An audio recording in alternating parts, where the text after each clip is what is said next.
I was only supposed to be at the grocery store for an hour.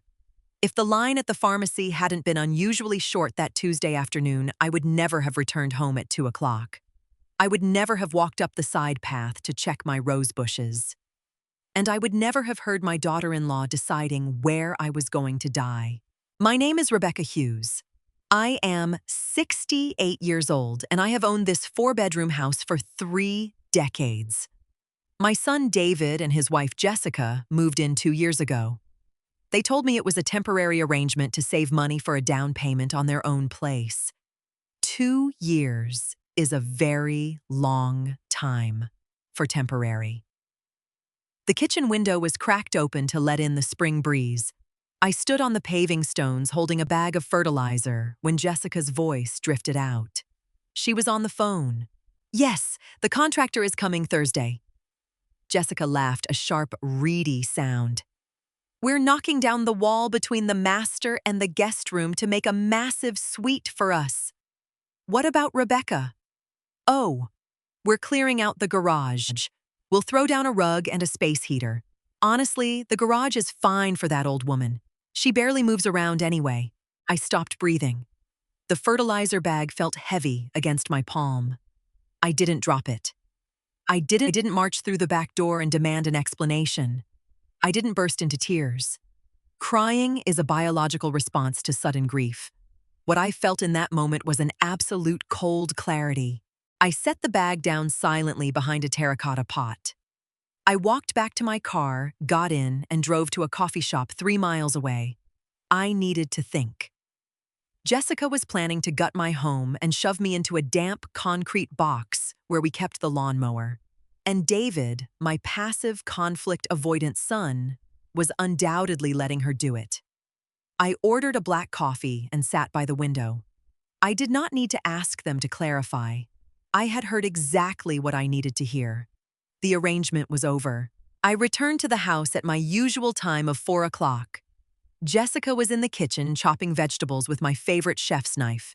She had reorganized my cabinets a year ago, placing all my heavy cast-iron skillets on the highest shelf where my arthritis made it impossible to reach them. "You're back," Jessica muttered, not looking up. "Dinner will be late. David is working overtime." "Take your time," I replied smoothly, pouring myself a glass of water. I sat at the kitchen island and watched her. For 2 years, I had shrunk myself to accommodate them. I had given up the master bedroom because Jessica needed more closet space. I had stopped hosting my monthly book club because Jessica found my friends too loud. I had allowed myself to become a ghost, haunting the edges of my own property. David came home at 6. He slouched into the kitchen, loosening his tie, and kissed Jessica's cheek. He gave me a brief nod. How was your day, Mom?" he asked, already opening the refrigerator to grab a beer. "Enlightening," I answered, slicing a piece of roasted chicken on my plate. "Very enlightening." Jessica kept talking about a new sofa she wanted to order for the living room. "The gray one, David. It matches the aesthetic I'm going for. Rebecca will probably donate your floral armchair. It just doesn't fit the vibe anymore." I chewed my food carefully. A week ago, I would have swallowed my pride and let her throw away the chair my late husband bought for me. Today, I just smiled. "We'll see," I murmured. Jessica frowned clearly, unused to anything other than a silent nod from me. After dinner, I excused myself to the small downstairs bedroom I currently occupied. I locked the door. I pulled out my laptop and opened my online banking portal. It was time to look closely at the numbers. Tomorrow, the aesthetic of this house was going to change completely. I woke up at 5 in the morning. The house was dead quiet. I made my coffee and sat at the dining table with my laptop. First, I checked my credit card statement. A year ago, I had added David as an authorized user for emergencies. Looking at the recent charges, I saw a $400 charge at a high-end salon and a $200 charge at a furniture store. The down payment for Jessica's gray sofa, no doubt. With 3 clicks, I deactivated David's card. Access revoked. Next, I opened a blank document. I didn't need to hire a professional or navigate complex systems to reclaim what was mine. Ownership is a practical matter. My name was on the deed. My name was on the property tax bills. And my name was on the utility accounts. They were guests who had overstayed their welcome.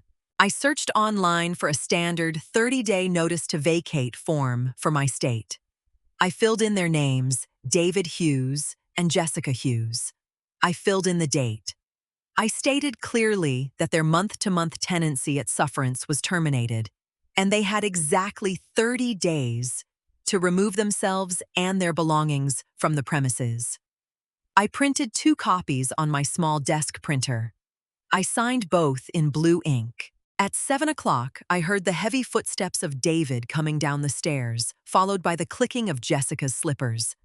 I placed the notice directly in the center of the kitchen island, right next to the coffee maker they used every morning. I did not hide in my room.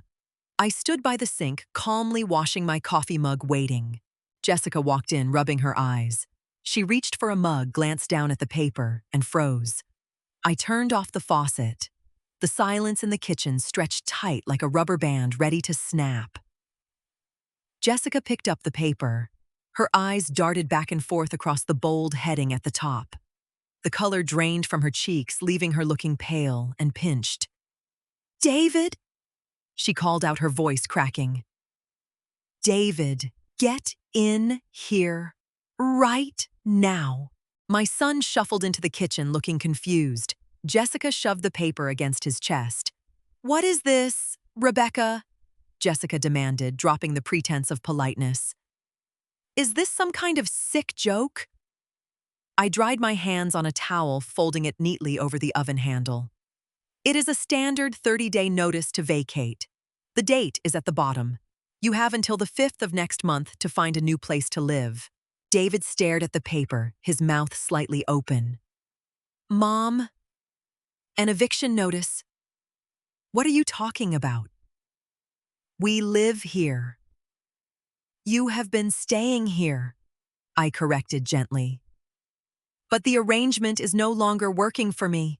I want my house back." "You can't do this," Jessica snapped, stepping toward me. "We've put money into this house. I bought the new curtains in the dining room." "Take them with you," I replied, unflinching. "Take the curtains, take your blender, take whatever you purchased. But you will vacate." "Is this because of the armchair?" David pleaded, rubbing his temples. "Mom, Jess was just talking. We won't throw away the chair." "It has nothing to do with the chair, David." I looked directly at Jessica. "I was in the garden yesterday afternoon. I heard your phone conversation through the window. I am entirely aware of the contractor coming Thursday and your plans for my garage." Jessica stepped back as if she had been slapped. Her mouth opened, but no sound came out. David looked frantically between us. "The garage?" David asked weakly. "Your wife believes it's fine for that old woman," I stated plainly. "I disagree, so you have 30 days. Later that evening, after Jessica had stormed off to work in a furious silence, David knocked on my bedroom door. He looked exhausted. He sat on the edge of my bed, staring at his hands. "Mom, she didn't mean it like that." He started using the exact tone he had used since he was 10 years old to get out of trouble. "She was just brainstorming. You know how she gets. She likes to plan things." She planned a concrete floor and a space heater for me, David, while taking my master bedroom. "Did you know about this?" He hesitated a second too long. "She mentioned needing more space." "I didn't know she said the part about the garage." "Exactly. But you knew," I concluded. "You let her manage me right out of my own life." "We can't afford a place right now." "Mom," David begged, changing tactics. "Rent is crazy. We just need a little more time." "You have had 2 years of the free rent," I reminded him. "If you cannot afford an apartment after 24 months of living practically expense-free, you have a spending problem, not a housing problem." David sighed, running a hand through his hair. "Look, we can sit down and figure this out. I'll talk to her. We can just keep things the way they are." Things are already changing, I informed him. By the way, David, your credit card will decline today. I removed you as an authorized user this morning. The $1,200 for Jessica's new sofa has been canceled. His head snapped up, genuine panic in his eyes. Mom, you can't do that. Jess already arranged the delivery. Then Jess will have to pay for it with her own money. I stood up, opening my bedroom door to signal the conversation was over. Good night, David. 30 days. Jessica decided to try a different approach on Thursday. The contractor never showed up. Presumably, she had frantically canceled him. Instead, she came into the kitchen carrying a tray with a teapot and 2 cups. Rebecca, I think we got off on the wrong foot. Jessica smiled tightly, pouring the tea. I wanted to apologize for how that conversation sounded. I was actually trying to create a private oasis for you, an independent suite. She slid a crude, hand-drawn floor plan across the island. It showed the garage hastily labeled Grandma's Suite, with little flower doodles in the corners. I looked at the drawing, then looked at her. The manipulation was so transparent it was almost insulting. An oasis, I repeated flatly. Exactly, she beamed, leaning in. With your own entrance, total privacy. We just want you to be comfortable. I stood up, leaving the tea untouched. I walked into the living room, picked up a stack of Jessica's expensive fashion magazines from the coffee table, and carried them to the side door. I opened it and dropped them onto the floor of the garage. Jessica followed me, her fake smile dropping. What are you doing? I walked back in, grabbed her decorative ceramic vases from the mantelpiece, and carried them out to the garage, placing them next to the magazines. Rebecca, stop! She yelled. I am helping you pack. I answered calmly, dusting my hands off. Since you think the garage is such a comfortable oasis, your belongings will be perfectly fine out there until moving day. The main house is going back to the way it was. I walked past her, leaving the door to the garage wide open. Saturday arrived and Jessica apparently decided to test my resolve by proceeding with a dinner party she had planned for her friends.